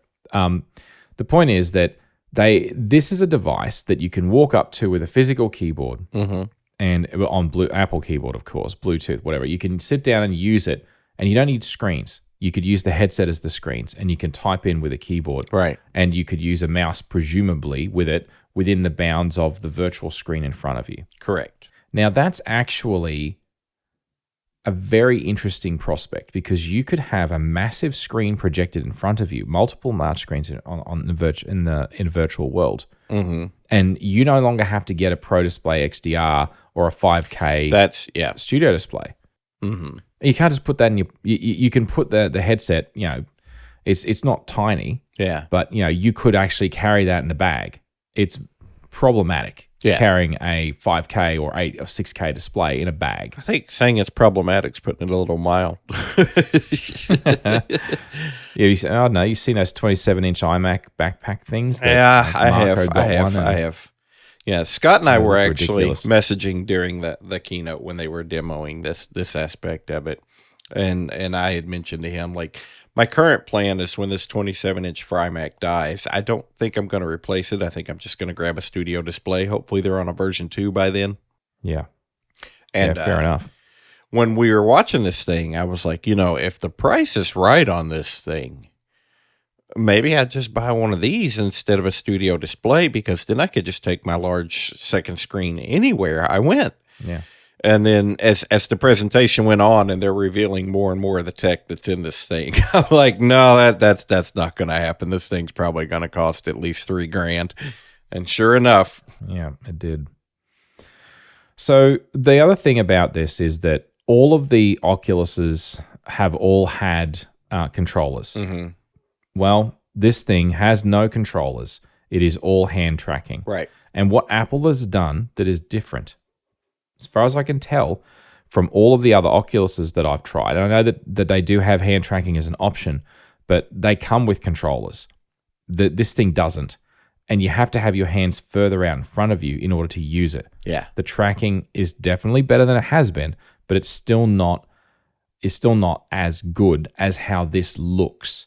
But of course, how this looks is not the same as how this works with the Apple Vision Pro. We don't know till we try it. Right. But the one thing that's different is it has the downward-facing cameras so that you can make the hand movement gestures and you can do them as subtle hand movements whilst your hands are essentially in your lap or by your side. Yeah. And the difference is that if you look at all the hand gestures from the Oculus, for example, or the Meta Quest, whatever you want to call it now, it's all and the HoloLens. It's all about interacting with objects, buttons, sliders, and such that are in a virtual space in front of you. But that's not what Apple have done. What Apple have done is they're using your eye tracking to select the object, and they're just using your fingers pinching together to select, and then the whole pinch and slide your hand up and down or whatever else for scrolling. And that is not the same interaction model. At least it's different enough from the interaction model from the others that I think that's actually brilliant. That is and it looks a lot more ergo friendly than the old gorilla arm up swiping. Exactly. And so I think that is an excellent innovation and what was required. So we'll see how well it works in practice, but at least conceptually, 2 thumbs up. That's great. One of the things that is not a thumbs up, not even one, is this whole persona thing. So that's the thing where they create a essential digital replication of your body, your face, your shoulders, your body. So it's like it's a not present during FaceTime. Yeah. And it's like it looks super creepy. It does not look genuine or real. And I understand why they did it, but my goodness, the amount of effort they must have put into trying to make that work. Yeah. Is it really worth it? I don't know. It seems like a lot of effort and a lot of compute for something that just looks off. Talking to somebody presenting one of those is going to be kind of weird. I guess I'm not going to know until we see this thing in heavy use in the real world. So there's a movie with Bruce Willis in it called Surrogates, and they had a surrogate version of themselves that was an android, effectively. I remember that. And they would basically stay at home in a cabinet, and then their surrogate would go out in the real world and interact with everybody. And the surrogates had like perfect skin, perfect hair, perfect eyes. Everything was perfect, sort of thing. Yeah. Clearly fake, but it was the person, but it wasn't the person. And that's what these personas felt like to me, was that now we've created a surrogate, a virtual surrogate, effectively like that movie. And that movie creeped me out in the same way these personas creep me out. Yeah. Anyway, time will tell if that's a good thing or not, but I just think that's weird.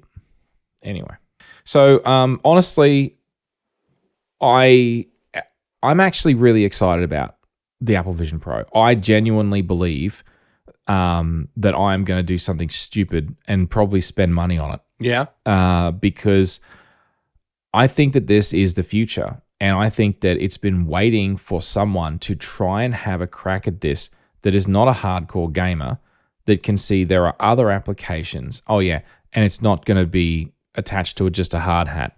Yeah. You know, because the beauty of what the MetaQuest Pro and the Apple Vision Pro can do is they can give you virtual reality if you want it, or they can give you augmented reality if you want it. And HoloLens can only give you augmented reality. That's it. Yeah. Which is fine, but it's not as much as it could be. Yeah. So this one device can do both. So I look at that as being a massive win. What Apple are trying to do in making it a little bit more personable is also, I think, a revolutionary thing, because they go and they say to people, well, you know, why don't you, what's the problem with VR headsets? It's like, well, you close off to the world, right? Yeah. It's like, yeah, you are closed off to the world because we communicate so much with our eyes. You know, our eyes are so expressive that if you cut that off, it's really jarring. I mean, fair enough. You got this slab of glass in your hand and you're flicking up and down on your phone, scrolling and doing whatever you're doing when you're supposed to have a conversation with the person standing, you know, a couple of feet in front of you. Well, that's really rude. And, you know, probably shouldn't do that, you know. Yeah. If you're doing that, that's naughty. Don't do that. Point is, it's just something like a VR headset that is off the chart. You can still see a person's eyes even if they're not looking at you when they're looking at their phone. Yeah. You cannot see them with a virtual reality headset on. So Apple are trying to address that. Now, whether or not this lenticular display can do it or not is another thing, but at least they're trying something. Yeah. But I think of it as being a device that you could actually do work on. And you could use it for 3D photos, 3D movies. It would be amazing for that. Should be. Which is where I'm more excited. Yeah. Because I've looked at some of the video that you can get on my son's when it's... That's what I think's going to actually be the big seller for this thing. Like, I think they might be Totally. a little overly optimistic on how many people are going to want to buy this thing to sit and look at their calendar and their messages and their email and stuff like that. Web viewing probably will be big on it. And I think that the 3D photos and videos thing is going to be big on it. I tend to agree. And I think that being able to justify it in saying, well, you would get one of these, you wouldn't get a big display. The fact is that you could use this as your sole computing device. You could. With a keyboard and a mouse and this headset, you would be able to do any of the computing stuff you can do I could do right now here. I should be able to do on this thing, more or less. Yeah. Well, not writing code. Well, maybe. Maybe. Actually, you probably could. Yeah. As long as it can present a decent text editor and it's got the M2 in it, so that could definitely run some Xcode. If it's true that all of the iPad apps are just going to be able to be pulled into Vision OS or whatever they're calling it, with a few tweaks and nips and tucks, you know, Catalyst style, you know, then I would say there's going to be plenty of options for that. Yeah. So in any case, I think they really need to address that lack of VR style gaming functionality, though. I think that's going to be a big miss for them. I really hope in the future they bring a lot more of that in, because that's, you know, let's face it, that's the sole reason a lot of people would even want a device like this. Yeah, but this is what I think is brilliant about what Apple are doing, is that the other headsets that are out there do not have the same pitch. You know, like Oculus is quite clearly been up all about gaming up until very recently. Yes, you had theater mode and you could do that kind of thing. And Yeah. yeah, you could, but its primary focus was not the augmenting reality. It was not getting work done. This has they're pitching it as something that you can get work done, as well as you can have, you know, for personal use for like photos, videos, and such. You can use it for different. It's more practical and useful, and less in your way. It is. In certain situations. It is, but I feel like there's going to be a pretty large percentage of people that are just going to be like, man, this thing is outstanding. Using it as a dream. It's beautiful. It's so nice, but it's got this $3,500 price tag on it, and I can't play games on it. Well, yeah, that's true. But then what those people will do is they will buy They're going to go buy the Oculus instead. Yeah, they'll buy MetaQuest 3, and they'll spend the remaining money they have left over from that to buy a powerful graphics card and a PC. Yep. And that's what they currently do. Yep. So they're not the market. They're not the target market for this. And Apple aren't trying to convince them to do anything.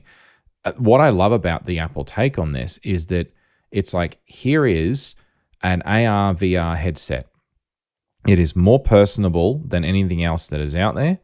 It is able to get work done, as well as you can enjoy it for, family photos, videos, and movies, and so on and so forth. So it's like, it's not just... Yeah, the TV and movie viewing is going to be big too. I left that out. Oh, for sure. Absolutely. So I look at this and I think to myself, well, there's a few other little problems though. And these are problems not just with the Apple Vision Pro, but there are some with it.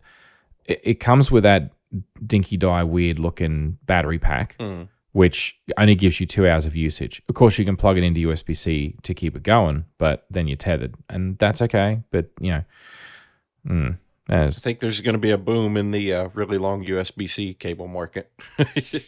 Yeah, exactly. And people are going to start wandering around with massive Anchor, like 20,000 milliamp hour, which is why you shouldn't call that just 20 amp hour, whatever.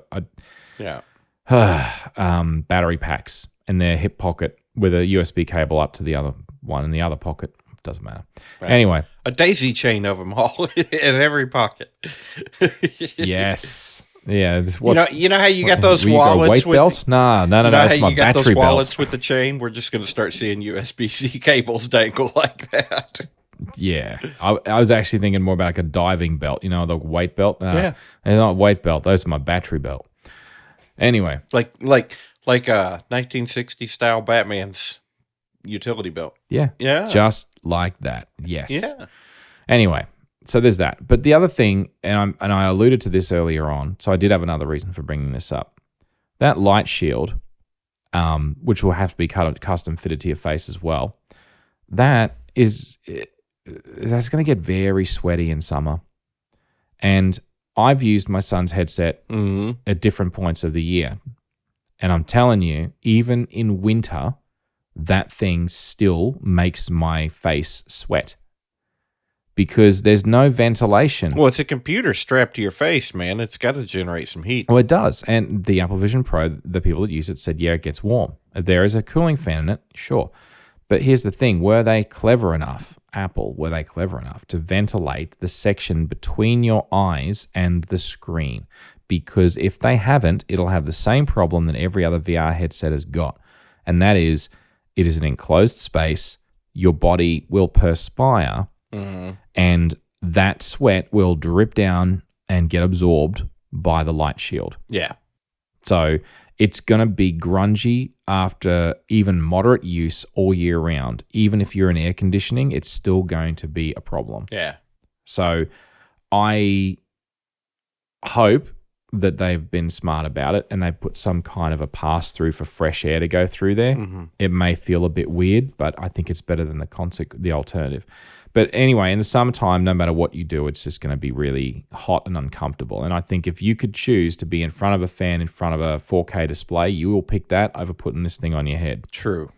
That's just reality. True. So that gives me pause in spending $3,500 to $4,000 US, which will be more like $5,500 to $6,000 Australian dollars, on a headset Yeah. that I may not be able to use for 4 months of the year. I mean, Yeah. because it'll be just horrible. Yeah. It's like that's That's a bit of a downer. yeah. Anyway, so but look, I'm also I've read an article only 4 days ago actually about supply chain problems. They're saying that they're probably only going to be able to get a couple, probably 200,000 of these built in 2024 because they just don't, because the parts supply just won't be able to keep up with the volume. Yeah. So we'll see. I don't know. That price tag's going to help a little bit. I mean, we're not talking about iPhones here. Well, no, that's true. Anyway, so look, I've reached the end of what I want to talk about for now, but the truth is that I think it's an amazing looking product. It is. It's going to be big, heavy. It's going to be, I think, transformative in a lot of ways, but there's some serious questions about little details that are going to probably make or break it as a product. Yeah. And I don't just mean the price tag because that doesn't help. No. They'll come down in price eventually, but Yeah. for now, it's going to be very niche. Very few people are going to have them. Mm-hmm.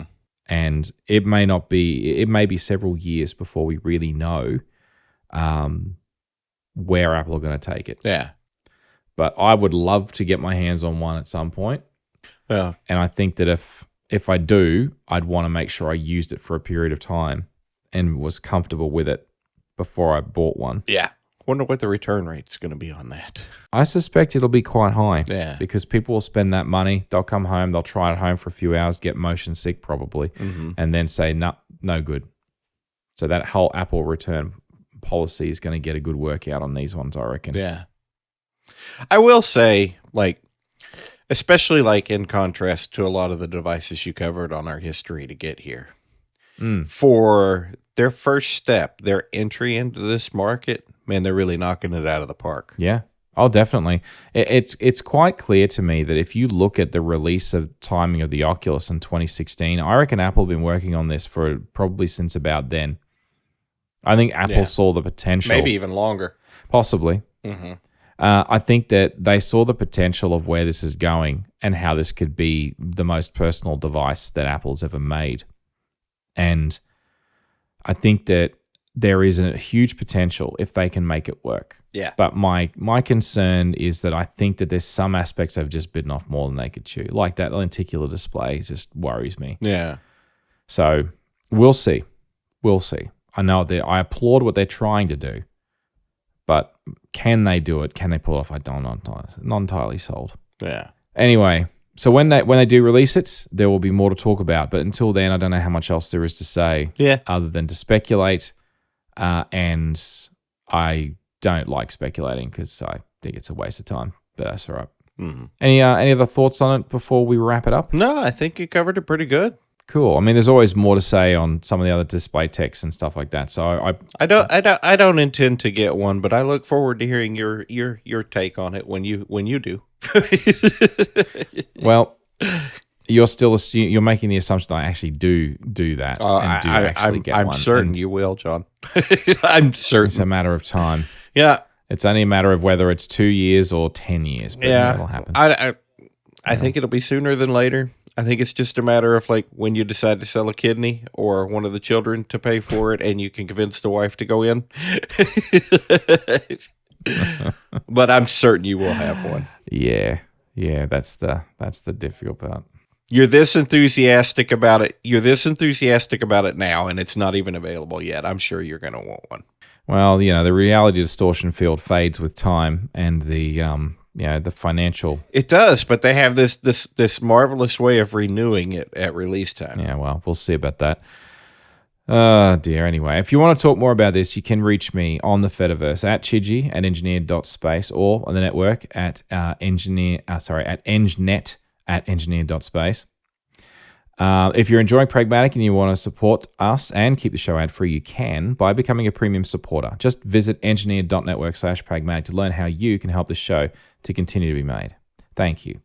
A big thank you to all of our supporters, and thanks to our silver producers, Mitch Bilger, Leslie, Shane O'Neill, Joel Marr, Jared Roman, Katarina Will, Kellen Frodelius Fujimoto, Chad During, and Dave Jones. And an extra special thank you to our gold producer, Stephen Bridle, and our gold producer, known only as R. Pragmatic is a podcasting 2.0 enhanced show, and with the right podcast player, you'll have episode locations, enhanced chapters, and real-time subtitles on selected episodes. And you can also stream Satoshis and boost with a message if you like. There's details on how with a Boostergram leaderboard on our website. If you'd like to get in touch with Vic, what's the best way for them to get in touch with you, mate? You can find me on most of the socials as at Vic Hudson 1. I'm on Mastodon, I guess I should clarify a little. It's Vic Hudson 1 at app.net. And I think, honestly, as far as socials go, the thing you can find me most frequently on right now is you can watch me play games badly on Vic Hudson 1 as Vic Hudson 1 at Twitch.